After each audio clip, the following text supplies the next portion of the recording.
इस जिंदगी ने आगे निकलने की होड़ में लोगों को इतना तनाव में लाकर खड़ा कर दिया है। वो हर वक्त स्ट्रेस में रहते हैं। घर में हो तो सुकून नहीं, ऑफिस में हो तो सुकून नहीं, दोस्तों के बीच हो तब भी सुकून नहीं। सुकून तलाशने की कोशिश तो करते हैं मगर आसानी से मिलता नहीं है। अब ये सुकून कैसे मिले? किसी को अपने छोटे भाइयों की पढ़ाई की चिंता है, तो किसी को घर की जिम्मेदारियां, किसी को बहन की शादी करनी है, तो किसी को अपना घर बनाना है। इस तरह की न जाने कितनी चिंताएं हैं इंसान के अंदर, और वो चिंताएं कैसे खत्म हो, कई बार इसी उधेड़बुन में उसका समय गुजर जाता है। आज की कहानी में कुछ ऐसा ही होता है। दो अलग अलग पक्ष होते हैं, दोनों ही अपना स्ट्रेस खत्म करना चाहते हैं, मगर स्ट्रेस खत्म करने के चक्कर में एक व्यक्ति की जान चली जाती है। आदाब, नमस्कार, सत श्री अकाल। मैं उस्मान सैफी। आज की जो सच्ची घटना मैं आपको सुनाने जा रहा हूं, ये सच्ची घटना है मध्य प्रदेश के इंदौर की। दरअसल इंदौर का एक इलाका है महालक्ष्मी नगर, MR3। यहाँ पर 5 दोस्त होते हैं जिनका नाम है मोहित, हेमराज, जितेंद्र, सतीश और देवांशु मिश्रा। पहले तो ये महानगर लक्ष्मी MR3 में जमकर शराब पीते हैं, एक दूसरे का दर्द बांटते हैं, और यहाँ से शराब पीने के बाद एक पंजाबी ढाबे पर जाते हैं, और पंजाबी ढाबे पर जाने के बाद ये वहाँ पर खाना खाते हैं। ये बात है 6 अक्टूबर की रात, लगभग 1:30 बजे के आसपास। काफ़ी नशा हो चुका था। अब इन्होंने एक फैसला लिया कि हम लोगों को अपने अपने घर चले जाना चाहिए, क्योंकि रात बहुत ज़्यादा हो चुकी है। 5 दोस्त खाना खाने के बाद अपनी अपनी दिशाओं में चले जाते हैं। इसमें सतीश यादव और उसका दूसरा दोस्त देवांशु मिश्रा ये स्कूटी पे सवार होकर अपने कमरे पर चले जाते हैं। इनका कमरा होता है महालक्ष्मी नगर सेक्टर R के इलाके में। वहां जाकर ये दोनों अपने अपने कमरे में जाकर सो जाते हैं। अगले ही दिन यानी कि 7 अक्टूबर को जैसे ही सतीश यादव की आंख खुलती है तो वो अपने दोस्त को देखकर उसकी चीख निकल जाती है और वो जोर जोर से चिल्लाने लगता है। उसकी चीख पुकार सुनने के बाद आसपास के लोग भी उसके कमरे की तरफ दौड़ते हैं और देखते हैं आखिर हुआ है तो क्या हुआ है। देखते हैं तो देवांशु मिश्रा खून से लथपथ पड़ा हुआ है। उसका बेड पूरी तरह से खून से सना हुआ था। हुआ क्या है वो खुद भी नहीं समझ पा रहा था, क्योंकि रात वो पार्टी करके जो आया था उसको नशा इतना था कि उसे कुछ धुंधला धुंधला सा याद था कि कुछ तो हुआ था। इसके बाद उसने विजयनगर थाने में एक सूचना दी। पुलिस वहां मौके पर आती है। पुलिस ने शव को कब्जे में लिया और पोस्टमार्टम के लिए भेज दिया। अब पुलिस सतीश यादव से पूछताछ करती है कि आखिर इसके साथ क्या हुआ है और तुमने मतलब क्या देखा। अब वो याद करने की बार बार कोशिश कर रहा है कि कुछ तो हुआ था। जब उसने अपने दिमाग पर जोर डाला तो जोर डालने के बाद जैसे ही वो पंजाबी ढाबे से खाना खाने के बाद निकले थे तो उसे याद आता है कि पंचमुखी हनुमान मंदिर से कुछ लोग उसका पीछा कर रहे थे, जिसमें 2 लड़के होते हैं और 1 लड़की होती है। अब ये लोग इसका पीछा कर रहे हैं, ये समझ नहीं पाते, और इस सत्य साईं चौराहे से बॉम्बे अस्पताल के बीच का फासला था। इसी बीच में इनकी उस स्कूटी को वो पल्सर बाइक सवार लोग रोक लेते हैं, और रोक कर ये इनसे कुछ बातचीत करते हैं, और बातचीत में एक लड़की कुछ कहती है कि मेरे साथ संबंध बनाओगे। तो लड़की की जब ये कहती है संबंध बनाओगे तो देवांशु मिश्रा इस बात पर मना कर देता है। यहाँ थोड़ी छीना झपटी होती है, और छीना झपटी होने के बाद मारपीट तक नौबत आती है। इसके बाद ये सीधे अपने अपने घर चले जाते हैं। मगर पुलिस बार बार एक ही सवाल कर रही थी कि जब इतना कुछ हुआ था तो तुमने पुलिस को फोन क्यों नहीं किया? रास्ते में बॉम्बे अस्पताल पड़ता है, तुम्हारा दोस्त घायल था तो तुमने उसे अस्पताल में भर्ती क्यों नहीं कराया? पुलिस ने जब उससे और पूछताछ की कि तुम क्या करते हो, तो उसने कहा साहब मैं रियल एस्टेट कंपनी में कर्मचारी हूं, और उनका दोस्त जो मर चुका था वो रियल एस्टेट कंपनी में एक अच्छी नौकरी पर था। हालांकि पुलिस ने इसके घर वालों को खबर दी। इसके घर वाले रीवा में रहते हैं, और रीवा में अभी इसकी 4 महीने पहले ही शादी हुई थी देवांशु मिश्रा की। देवांशु मिश्रा बहुत अच्छे पैसे कमाने के लिए, बहुत अच्छी नौकरी के लिए रीवा छोड़कर इंदौर में आकर रहने लगा था।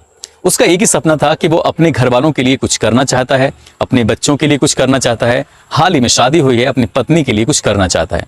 इसीलिए पहला प्लान उसका यही था कि मैं अकेला रहूंगा, उसके कुछ दिन के बाद अपनी बीवी को साथ लाकर रहूंगा। मगर उसकी प्लानिंग परवान नहीं चढ़ सकी, उसकी प्लानिंग अधूरी ही रह गई, क्योंकि अब उस दुनिया में नहीं है। पुलिस ने जब ये कहानी सुनी सतीश यादव से तो शुरुआत में पुलिस को यकीन नहीं हो रहा था, और उस हनुमान मंदिर से लेकर महालक्ष्मी R सेक्टर तक जितनी भी मोटरसाइकिल आई हैं गई हैं, उन सभी मोटरसाइकिलों को पुलिस ने खंगालना शुरू कर दिया। लगभग 1000 मोटरसाइकिल रडार पर थी, मगर ना तो वो 2 लड़के दिखाई दिए और ना ही उनके साथ एक लड़की दिखाई दी। पुलिस बहुत ज्यादा परेशान हो चुकी थी। पुलिस ने एक बार फिर जो उस इलाके के सीसीटीवी कैमरे थे उनको भी खंगालना शुरू कर दिया। सीसीटीवी कैमरों में ऐसा कुछ हाथ ही नहीं लग रहा था। पुलिस आखिर करे तो क्या करे। अब यहाँ रडार पर एक ही व्यक्ति था, सतीश यादव। सतीश यादव से फिर पूछताछ की जाती है, यानी कि 24 घंटे से ज्यादा का समय हो चुका था और सतीश यादव सिर्फ एक ही बात पर अड़ा हुआ था। ना कोई बयान बदल रहा था, ना कोई नई कहानी सुना रहा था। जैसी कहानी, जैसा बयान उसने पहली बार में दिया था, वैसा ही बयान वो लगातार अपनी इस बयानबाजी में कर रहा था। पुलिस को अब यकीन हो चुका था कि कहीं ना कहीं सतीश यादव इस घटना के पीछे नहीं है, कोई और है और थोड़ा बारीकी से इसकी जांच पड़ताल है। इसमें सैकड़ों पुलिस वालों को लगाया गया और उस इलाके में जितने भी सीसीटीवी कैमरे थे उन्हें फिर से खंगाला गया।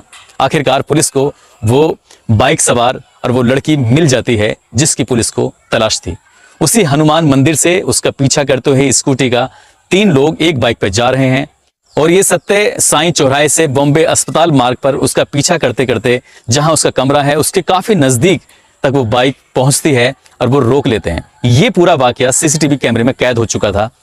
यहाँ पर मारपीट भी होती है और मारपीट में ही उसको कुछ ऐसी चोट लग जाती है, ऐसे धारदार हथियार से हमला किया जाता है कि जिससे क्या उसकी जान चली जाती है। अब सवाल यही था कि आखिर ये पल्सर बाइक पर 3 लोग कौन थे, कौन थी वो लड़की। इसके बाद पुलिस ने सोशल मीडिया का सहारा लिया, आसपास के थानों का सहारा लिया, जितने भी उस इलाके के बदमाश थे उनका सहारा लिया। सभी से पूछताछ शुरू कर दी जाती है और फिर पुलिस ने लगभग 1 और 1000 लोगों को रडार पर लेने के बाद धीरे धीरे उनके पास तक पहुंचना शुरू कर दिया। पुलिस का अब एक निशाना था, वो थे जो नशा करने वाले लोग थे, ड्रग्स लेने वाले लोग थे। पुलिस ने ऐसे लोगों की सूची बनाई और ऐसी सूची में लगभग 50 लोगों के नाम सामने आते हैं।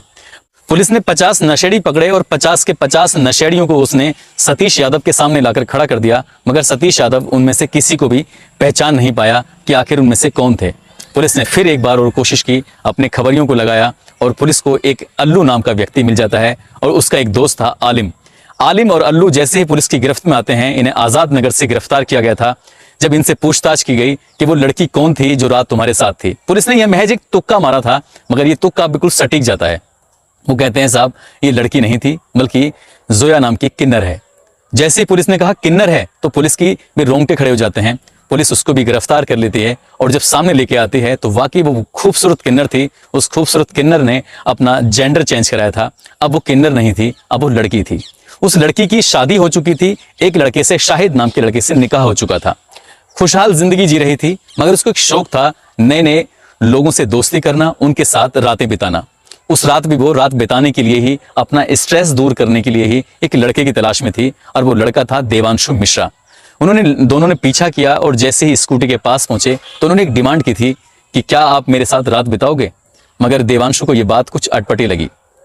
आखिरकार कोई महिला एक व्यक्ति से ऐसे कैसे बोल सकता है, वो भी जब 4 लोग मौके पे मौजूद हों। तो देवांशु को वाकई ये अटपटा लगा था। देवांशु ने मना किया। दोनों बाइकें साथ चल रही हैं, यानी कि स्कूटर एक तरफ चल रही है जिसमें सतीश यादव और उसका दोस्त बैठा हुआ है, उधर आलिम, अल्लू और ये जोया बैठी हुई थी अपनी बाइक पर। बाइक साथ साथ चल रही है, वो डिमांड कर रही है। जब उसने इस बात को डिनाई कर दिया, इनकार कर दिया, तब इस लड़के ने, आलिम ने सतीश के गिरेबान पे झपट्टा मारा और उसकी सोने की चैन तोड़ ली। इसी बीच में उसकी भी सोने की चैन तोड़ ली थी। अब ये रुक जाते हैं और सड़क के बीचों बीच इन लोगों के बीच हाथापाई शुरू हो जाती है और हाथापाई शुरू होने के साथ ही इसके इशारे पर, मतलब जोया के इशारे पर ही आलिम और अल्लू ने उस पर हमला बोल दिया। उनके हाथ में धारदार हथियार थे और धारदार हथियार से उन्होंने इतने वार किए बेहिसाब, मगर वो नशे में था इसलिए समझ नहीं पाया।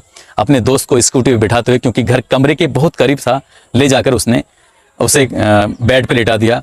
मगर जैसे उसकी सुबह अगले दिन आंख खुलती है 7 अक्टूबर को, तब तक वो मर चुका था, क्योंकि वो बुरी तरह घायल था।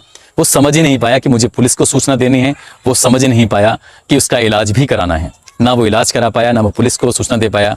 यहाँ लापरवाही के आरोप में सतीश यादव को भी हिरासत में लिया गया है। उस पर जो भी चार्जेस बनते हैं पुलिस उसको भी दोषी मान रही है। साथ ही अल्लू, आलिम और जोया को दोषी मानते हुए इनके खिलाफ गंभीर धाराओं में मुकदमा दर्ज कर लिया है।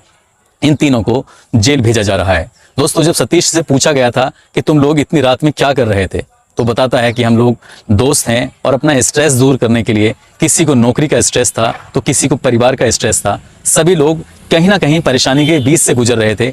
दोस्तों के बीच बैठकर खुशियां तलाशते हैं। हफ्ते में या 2 हफ्ते में एक न एक पार्टी होती है और ये 5 दोस्त एक दूसरे से पार्टियां शेयर करते हैं। इन दोनों पांचों की दोस्ती वाकई बहुत अच्छी थी। जो बाकी हेमराज, जितेंद्र और जो इनके तीन दोस्त हैं, जब इन्हें पता चलता है कि देवांशु की मौत हो चुकी है तो उनका भी रो रो कर बुरा हाल हो जाता है। दोस्तों, पार्टियां की होनी चाहिए, दोस्तों के बीच समय बिताना चाहिए, मगर इतनी रात नहीं होनी चाहिए जिससे कि आपके लिए दिक्कत खड़ी हो जाए। इस कहानी को सुनाने का उद्देश्य आप लोगों को सचेत करना है, आप लोगों को जागरूक करना है। आप जहां भी रहें अपना ख्याल रखें, सुरक्षित रहें। जय हिंद, जय भारत।